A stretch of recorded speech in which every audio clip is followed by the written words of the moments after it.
आध्यात्मिक जीवन की दैनिक खुराक सुन रहे हमारे सारे प्रिय श्रोताओं को, परमेश्वर के प्रिय भक्तगणों को प्रभु यीशु मसीह के नाम में प्यार भरा जय मसीह की सुप्रभातम और सुबोधन कहते हुए हम सबका मनपसंद ध्यान केंद्र आध्यात्मिक जीवन की दैनिक खुराक में और इस नए दिन में आप सबका स्वागत करते हैं। हमारी अध्ययन शमूएल के पहला ग्रंथ में चल रही है, जहाँ पर हम इस ग्रंथ के सारांश को देख रहे हैं। हमारे कल के अध्ययन में हमने पहला अध्याय से लेकर 17वां अध्याय तक ध्यान किया था। आज हमारे अध्ययन को आगे बढ़ाने से पहले आइए हम सब अपने आप को परमेश्वर के हाथों में समर्पण करते हैं। एक बार परमेश्वर को शुक्र अदा करेंगे, आदर सम्मान महिमा उनको देंगे। गौरव प्रशंसा के योग्य वे हैं, आराधना के योग्य वे हैं, हमारी स्तुति के महिमा के योग्य वो परमेश्वर हैं। इसलिए इस परमेश्वर की स्तुति गान करेंगे, क्योंकि इस परमेश्वर ने हम सबको इतना संभाले रखा है, सजों की संख्या में रखा है, आशीषमानों की गिनती में रखा है। उनकी साधे में आकर उनकी उपासना करने का महिमा सौभाग्य परमेश्वर ने हम सबको प्रदान किया है। इसलिए परमेश्वर का धन्यवाद करते हुए अपने सिरों को झुकाते हैं, आंखों को बंद करते हैं।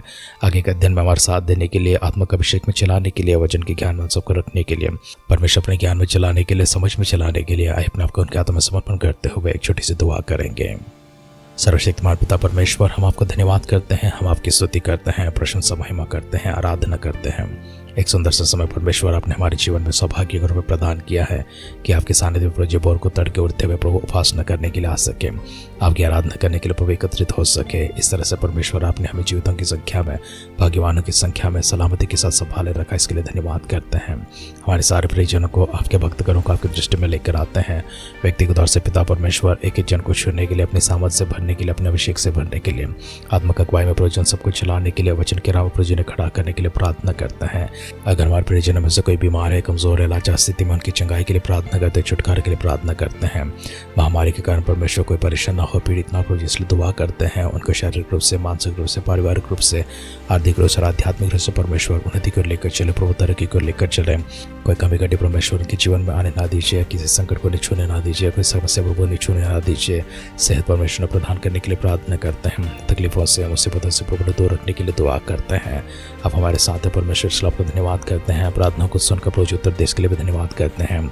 आगे के समय परमेश्वर अपने वचन के माध्यम से हमसे बातें कर, इसके लिए प्रभु जी फिर से प्रस्तुति करते हुए, प्रशंसा महिमा करते हुए, आदर सम्मान महिमा के साथ में हमारी स्तुति की बेटा आपके सानिध्य में लेकर आते हैं। हमारी सारी प्रार्थना को प्रभु अपने सुनकर दे उत्तर के लिए धन्यवाद करते हुए, हमारे उद्धार करता हमारे प्रभु यीशु मसीह के नाम से इस प्रार्थना को मांगते सुनो, कबूल कर पिता।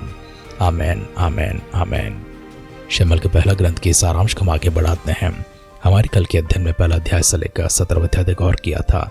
आज 18वां अध्याय से लेकर हमारे ध्यान को आगे बढ़ाते हैं। शमूएल का पहला ग्रंथ 18वां अध्याय से 17वां अध्याय तक हमने इस प्रकार से गौर किया था। फलिस्ती गोलियत जब इस्राएल के विरुद्ध में उठ खड़ा होता है, 40 दिनों तक ललकारने लगता है। किसी ने उसको हराया नहीं है, क्योंकि उसके समान की कदर रखने वाला या फिर बल रखने वाला कोई इंसान वहां पर ना था। इसलिए इस्राएली सब डर के मारे अपने अपने छावनी में बैठे हुए थे, यहाँ तक कि राजा खुद अपनी छावनी में जाकर बैठा हुआ था। एक चरवाहा बालक दाऊद अपने भाइयों को मिलने के लिए, उनके कुशल क्षेम का समाचार अपने पिता के पास ले जाने के लिए और उन्हें भोजन देने के लिए युद्ध की भूमि में आता है। उसने जब देखा कि फलिस्ती एक खतना रहित इंसान इन सबों को ललकारने लगा है, परमेश्वर के संतान को ललकारने लगा है, तो अपने आक्रोश में आता है, अपने आवेश में आता है और शाऊल राजा के पास खबर भिजवाता है। उस समय तक शाऊल ने एक ऐसा संदेश भिजवा दिया था, ऐलान कर दिया था, यदि किसी ने गोलियत को मार दिया और फलिस्तियों को हरा दिया है तो उसको मैं आधा राज्य दूंगा, यहाँ तक कि मैं अपनी बेटी को भी उससे ब्याह कराऊंगा। दाऊद ने किसी इनाम की आशा नहीं रखा था, किसी इनाम की परवाह नहीं किया था, परंतु परमेश्वर के लोगों को ललकारने लगा था। इससे आवेश में आता है और फलिस्ती गोलियत को खत्म कर देता है, इस्राएल को फलिस्ती के हाथों से छुड़ा लेकर आता है। शाऊल ने अपने वादे के अनुसार अपनी बेटी के साथ में दाऊद का विवाह करवा दिया था, लेकिन एक गीत के कारण से वो दाऊद को द्वेष करने लगा कि लोग कहने लगे थे शाऊल ने हजारों को मारा है तो दाऊद ने लाखों को मारा है। इसी से उसके अंदर ईर्ष्या आती है, घृणा आती है, दाऊद से नफरत करने लगता है, परंतु उसे अपने दामाद बनाकर बैठा है। शाऊल का बेटा योनातान दाऊद से प्रीति करने लगा और शाऊल के बेटे मिकाल भी दाऊद से प्रीति करने लगी हैं। शाऊल ये देखकर कि जिसे वो घृणा करता है, द्वेष करता है, जलन और ईर्ष्या रखता है, उसके साथ उसका बेटा और बेटी प्रीति करने लगे हैं, उन्हें मना करता है और उसके कर्मचारी भी दाऊद के पास आने से उसे रोकने लगता है। इस अध्याय के अंतिम भाग में देखते हैं शाऊल ने अपनी बेटी का विवाह दाऊद के साथ करवा दिया था। शाऊल ने कई बार दाऊद का पीछा किया है, उसके ऊपर हमला किया है, परंतु परमेश्वर ने उसको बचाए रखा है। 20वां अध्याय में देखते हैं दाऊद और योनातान के बीच में एक वाचा होती है, एक सम्मति होती है। योनातान ने दाऊद से कहा, मैं जानता कि परमेश्वर तुझे राजा के रूप में चुनता है और मुझसे योग्य और काबिल तू ही है, और मैं चाहता हूँ कि तू मेरे साथ में वरन मेरे घराने के साथ में उम्र भर इस वाचा को बांध कि तो हमारे साथ में भलाई को रखेगा। दाऊद ने इस बात को सम्मति किया है और योनातान के साथ में वाचा बांधा है। यह सुनकर कि योनातन ने दाऊद के साथ में बादशाह बांधा है और दाऊद से प्रीति रखता है, शाऊल ने फिर से एक बार योनातन के ऊपर अर्थात अपने बेटे के ऊपर नाराजगी जताई है। 21 अध्याय में प्रवेश करते हैं। शाऊल दाऊद का पीछा करने लगता है। दाऊद अपने प्राण बचाकर नोबना शहर में चला जाता है। वहां पर एक याजक होता है जिसका नाम अहीमेलेक है। दाऊद जब अहीमेलेक के पास अकेला जाता है, बिना हथियार का जाता है और कुछ जवान उसके पीछे रह जाते हैं। उसने पूछा क्या कारण है कि राजा का प्रधान इस प्रकार से अकेला आता है और इस प्रकार से अचानक से आता है। दाऊद ने कहा कि राजा ने मुझे एक बड़े काम पर भेजा है, बहुत ही रहस्य काम है, गुप्त में करना है, इसलिए मैं जल्दबाजी में निकला आया हूँ। याजक से दाऊद ने कुछ खाने के लिए पूछा था तो याजक ने कहा कि यहाँ पर परमेश्वर के सामने रखने वाली रोटी के सिवा कोई और रोटी मेरे पास नहीं है और वो भी उन्हीं को दिया जाता है जो अपने आप को शुद्ध रखते हैं। दाऊद ने कहा 3 दिन से हम लोग यात्रा में हैं, हम स्त्रियों से दूर हैं, हर प्रकार की अशुद्धता से दूर हैं। याजक ने उनकी रोटी दी है, वे सब लोग खाते हैं। दाऊद ने उससे पूछा क्या तेरे पास कोई तलवार है, कोई हथियार है। याजक अहीमेलेक ने उत्तर दिया जिस गोलियत को तूने वध किया था उसकी तलवार रखी हुई है। दाऊद उस तलवार को लेता है और आगे बढ़ जाता है। 22वें अध्याय में देखते हैं किसी ने राजा को खबर दी है कि दाऊद अहीमेलेक याजक के पास गया था। ये बात सुनते शाऊल क्रोधित होकर अहीमेलेक को अपने सामने बुलाता है, उसके सारे घराने को लेकर आता है। शाऊल ने याजक से बताया उसका क्रोध का क्या कारण है। याजक ने बताया उस कारण से तो अनजान है, परंतु शाऊल ने सुना नहीं है। एक ही दिन उसके सारे परिवार को अर्थात अहीमेलेक याजक के सारे परिवार को 85 लोगों को उसने वध करा दिया था। लेकिन अहीमेलेक के घर से एब्यातार बच जाता है। वो अहीतूब का बेटा है। वो अपने प्राण को बचाकर दाऊद के पास पहुंच जाता है। दाऊद उससे कहता है तेरे पिता और तेरा सारा घराना इस तरह से वध होने का कारण मैं हूँ। मेरे ही कारण राजा शाऊल ने सभी को खत्म किया है। लेकिन तुम मेरे पास रहने से डरना मत, तू मेरे पास रहेगा, तेरी सुरक्षा होगी, तुम मुझसे दूर ना जाना। इस प्रकार से एब्यातार दाऊद के पास रह जाता है और उसका याजक बन जाता है। 23वें अध्याय में जाते हैं। दाऊद को खबर मिली है कि पलिश्ती लोग किला नगर से युद्ध कर रहे हैं और कलेहान को लूट रहे हैं। तब दाऊद ने यहोवा से पूछा कि मैं जाकर पलिश्तियों को मारूं। यहोवा ने दाऊद से कहा जा और पलिश्तियों को मार के किला को बचा ले। इस प्रकार से दाऊद अपनी सेना को लेकर जाता है और किला नगर को पलिश्ती के हाथों से बचा कर लेकर आता है। इसके अगले भाग में देखते हैं शाऊल को खबर मिलते हैं कि दाऊद जीपना जंगल में जाकर वहां पर बसा हुआ है और शाऊल का बेटा योनातन जाकर उससे मुलाकात करता है। शाऊल इस पर क्रोधित हो जाता है और अपने बेटे के ऊपर राजद्रोह का आरोप लगाता है, उस पर क्रोधित हो जाता है।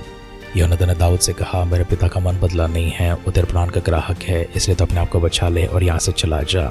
दाऊद और योनातन बिछड़ जाते हैं और दाऊद जाकर एनगेदी में एक गुफा में छिप जाता है और वहीं पर शाऊल भी दाऊद की तलाश करते करते उसी गुफा में आकर रह जाता है। दाऊद के साथ में जो व्यक्ति था उसने कहा परमेश्वर ने अच्छा मौका दिया है, तेरे शत्रु को तेरे हाथ में कर दिया है, जाकर उसे मार देते हैं।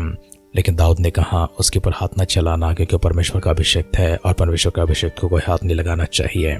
इस प्रकार से दाऊद को मौका मिलने पर भी शाऊल के ऊपर उसने हाथ न चलाया, उसको कोई हानि पहुंचने नहीं दिया। 25वें अध्याय में देखते हैं शमूएल की मृत्यु होती है और उसको वहीं पर रामा में उसके घर पर ही मिट्टी दी गई है।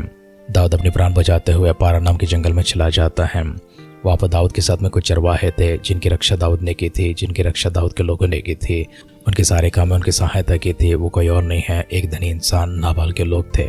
नाबाल के पास दाऊद ने खबर भिजवाए हैं कि हमने तेरे लोगों का रक्षा किया है, हमने तेरे लोगों की मदद की है और इसलिए मैं चाहता हूँ कि हमारे लोगों के लिए कुछ खाने को दे दे। लेकिन नाबाल तो अपने ही नाम के अनुसार मूर्ख था। उसने दाऊद की परवाह नहीं की। उसने सवाल किया दाऊद कौन है, दाऊद के लोग कौन है, कि अपने लोगों के लिए जो मैंने सिद्ध किया है वो भोजन और मांस उससे भेज दो।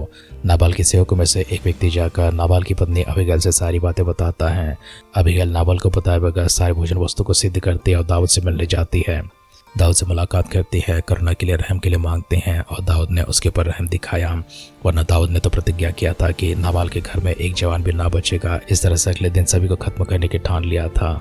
दाऊद से मुलाकात करके अबीगैल घर वापस लौट आती है। तब उसने नाबाल को शाही रूप में देवनार देते हुए खाते पीते देखा है और मदिरा के नशे में पड़ा हुआ देखा है, इसलिए रात भर मौन रहती है। अगले दिन सुबह बताती है कि वह दाऊद से मुलाकात कर आई है।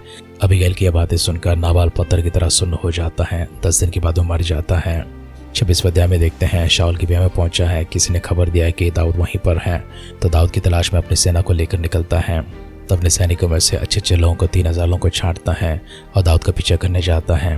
परंतु वे सबके सब आगे बढ़ जाते हैं और थके मारे सो जाते हैं, गहरी नींद में चले जाते हैं। शाऊल की नींद खुलने के बाद दाऊद ने शाऊल से कहा मुझको परमेश्वर ने एक मौका दिया था, परंतु मैंने तुझ पर हाथ न चलाया। दाऊद ने शाऊल को फिर से एक बार प्राण बख्शा है, इसलिए शाऊल ने उसको मन से आशीर्वाद दिया है। फिर भी शाऊल ने अपना मन नहीं बदला है, दाऊद को मार नहीं चाहता है। 27वें अध्याय में जाते हैं। दाऊद अपने प्राण को बचाने के लिए पलिश्तियों के पास जाता है और पलिश्तियों का राजा आकीश के पास जाकर वहां पर रह जाता है। दाऊद के अनुरोध पर आकीश ने एक बस्ती उसके रहने के लिए दिया है जिसका नाम सिकलग है। वह आज तक यहूदियों के बस्ती रह चुका है। 28वें अध्याय में देखते हैं पुलिस इसराइलियों के ऊपर युद्ध के लिए तैयार हो जाते हैं, लेकिन शाऊल शमूएल से मुलाकात करना चाहता है, इसलिए भूत सिद्धि करने वाले के पास जाकर शमूएल को बुलाने के लिए कहता है। शमूएल और शाऊल के बीच में बातें चलती हैं। शमूएल ने शाऊल से वही बातें बताई हैं जो उसके जीवित रहते समय उसने शाऊल से कही थी। अंतिम भविष्यवाणी के रूप में फिर से एक बार पुनः पुष्टि करता है और शाऊल से कहता है कि तू और तेरे बेटे युद्ध में मारे जाएंगे और फलिस्तियों के हाथों में इसराइल चला जाएगा। ये सुनकर शाऊल बहुत उदास हो गया, निराश होकर घर चला गया। 29वें अध्याय में देखते हैं फलिस्ती इसराइल के विरुद्ध में युद्ध करने के लिए जाते हैं, तो दाऊद ने कहा कि मैं भी तुम्हारे साथ में चलूंगा। युद्ध भूमि पर पहुंच जाता है, लेकिन फलिस्ती सरदार ने कहा दाऊद हमारे साथ में नहीं जाएगा, क्योंकि हमने इसके बारे में वो गीत सुनी है कि शाऊल ने तो हजारों को मारा है, दाऊद ने तो लाखों को मारा है। कहीं ऐसा न कि वो हमारे शत्रु के साथ में हाथ मिलाए और हमारे विरुद्ध में युद्ध करने लगे। आखिर ने दाऊद को बनाया और दाऊद अपना घर वापस लौटता है। जैसे दाऊद अपने स्वग्राम सिकलग में पहुंचता है, उसने क्या देखा कि अमालेकी आते हैं और सारे गांव को पूरी तरह से फूंक देते हैं। उसकी सारी प्रजा को अर्थात उसके बच्चों को, उसकी पत्नियों को भी लेकर जाते हैं। सारी प्रजा को मार तो नहीं दिया था, परंतु उसे बंदी बनाकर लेकर जाते हैं। दाऊद ये देखकर रोने लगता है और उसके सारे प्रजा भी रोने लगते हैं। इतना रोए कि उनके पास और रोने की सावत नहीं थी। दाऊद याजक के पिता को बुलाता है और एफोद लाने के लिए कहता है। परमेश्वर के पास जाकर दाऊद ने पूछा, क्या मैं जाकर अमालेकियों का पीछा करो और अपनी प्रजा को लेकर आ सकता हूँ? तो परमेश्वर ने कहा कि तो न केवल उनका पीछा करेगा परंतु अपनी प्रजा को भी लेकर आएगा। 30वें अध्याय में देखते हैं दाऊद इस प्रकार से जाता है, अमालेकियों को पूरी तरह से खत्म करके अपने सारे परिवार को लेकर आता है, अपनी सारी प्रजा को भी लेकर आता है। 31वां अध्याय अर्थात अंतिम अध्याय में जाते हैं। फलिस्ती इसराइल के विरुद्ध युद्ध करने आते हैं और पूरी तरह से उसे घेर लेते हैं। शाऊल नहीं चाहते कि फलिस्ती के हाथों में अर्थात खतना रहित लोगों के हाथों में मर जाए और वे लोग इसका अपमान करें, इसका डट्ठा उड़ाए। इसलिए उसने अपने हथियार ढोने वाले से कहा अपनी तलवार खींच और मुझे मार दे, लेकिन उसने कहा मैं ऐसा ना करूंगा। ये देखकर कि उसका हथियार ढोने वाला उससे डर चुका है और ये काम नहीं करता है, शाऊल ने अपनी तलवार खींची और उसके ऊपर गिरकर मर जाता है। यह देखकर कि शाऊल राजा मर चुका है, उसका हथियार ढोने वाला भी अपनी तलवार खींचता है, उसके ऊपर गिरकर मर जाता है। और इस युद्ध में शाऊल के बेटे योनातान, अबीनादाब और मल्कीशू भी मारे जाते हैं। सारे इस्राएली अपनी प्राण बचाकर यहाँ वहाँ तितर बितर हो जाते हैं, भाग जाते हैं। शमूएल का पहला ग्रंथ का पूरा सारांश को हमने देखा है। परमेश्वर के भक्तगणों, हमारे प्रियजनों, परमेश्वर आपसे और मुझसे की बात कहते हैं। यदि हम परमेश्वर की विधियों के अनुसार चलते हैं, उनकी बातों को मानकर उन्हीं के वचनों के आधार पर खड़े होते हैं, तो परमेश्वर हमेशा हमारे पास भलाई को लेकर आते हैं, सुरक्षा को लेकर आते हैं, बरकतों को लेकर आते हैं। हमने देखा किस प्रकार से शाऊल परमेश्वर के विरोध में जाता है और परमेश्वर से दूर हो जाता है, परंतु हमने देखा दाऊद किस प्रकार से परमेश्वर की राह पर चलता है। कैसे मौके आते हैं जब परमेश्वर की राह से मुकर चुका है, परमेश्वर ने उसको सुधरने का मौका दिया है और नुकसान को भी उसने अनुभव किया है, लेकिन परमेश्वर के पास वापस लौट आता है। परमेश्वर के वचनों के आधार पर चलने वाले, उनकी नीतियों के आधार पर चलने वालों को परमेश्वर कभी किसी चीज़ की कमी होने नहीं देते हैं। इसलिए हम फिर से एक बार अपने आप को परमेश्वर के हाथों में समर्पण करते हैं। इतने वर्ष परमेश्वर ने हमें संभाल के रखा है, आगे भी हमारे साथ देंगे, हमें संभाले रखेंगे। इसलिए शुक्र अदा करते हुए आदर सम्मान महिमा जो गौरव परमेश्वर को सिद्ध होता है, उसे परमेश्वर को देते हुए हम मिलकर छोटी सी दुआ करेंगे। पिता परमेश्वर धन्यवाद करते हैं, आप हर मन के साथ में आपके सानिध्य में आते हैं। इतनी सारी बातों के लिए, इतने सारे वरदानों के लिए, आपकी डेरा प्रभु जी बरकतों के लिए, आपकी स्वर्ग की सुरक्षा के लिए और आपकी महिमा के लिए परमेश्वर आपका धन्यवाद देते हैं। हमें परमेश्वर इस प्रकार से आपने चाहा है, हमसे प्रेम किया है, इसके लिए आपका धन्यवाद करते हैं। हम सबको सलामती के साथ में संभाले रखकर इसके लिए आपका धन्यवाद करते हैं। हमारे सारे परिजनों को फिर से एक बार आपकी दृष्टि में लेकर आते हैं। प्रभु यीशु मसीह के बादलों के आगमन के लिए प्रभु जी हम सबको सिद्ध करते रहिए। अगर प्रभु यीशु मसीह के बादलों के आगमन विलंब होते, कल सुबह फिर से एक बार मिलकर स्तुति आराधना करने के लिए हमें सच्चों की संख्या में रखे आपकी सानिध्य में आने का सौभाग्य प्रदान करें। अगर ऐसा न तो प्रभु यीशु मसीह के बादलों के आगमन हम सबको शामिल करने के लिए दुआ करते हैं। हमारी सारी प्रार्थना पिता आपने सुनकर दे उतरने के लिए धन्यवाद करते हुए आदर सम्मान महिमा के साथ में हमारे उद्धारकर्ता हमें प्रभु यीशु मसीह के नाम से इस प्रार्थना को मांगते हैं। सुनर कबूल कर पिता, आमेन आमेन आमेन। शमूएल का पहला ग्रंथ की हमारे इस अध्ययन को यहाँ पर समाप्त करते हुए दूसरे ग्रंथ के अध्ययन में परमेश्वर हमें अपने आशीष से भरता हुआ, अपनी महिमा से भरता हुआ, अपने अभिषेक से भरता हुआ फिर से एक बार प्रवेश करवाएं। हम इस प्रकार से परमेश्वर की ढेर बरकतों को प्राप्त करते रहें और परमेश्वर अपने स्वर्ग के आगमन में हम सबको शामिल करते रहें। हमारी इस दुआ कामना के साथ आज के ध्यान की पर समाप्त करते हैं। आप सुनते रहिए, सुनाते रहिए आध्यात्मिक जीवन की दैनिक खुराक। कल फिर मिलेंगे। अपना ख्याल रखिए, अपनों का ख्याल रखिए, दूसरों का भी ख्याल रखिए। God bless you.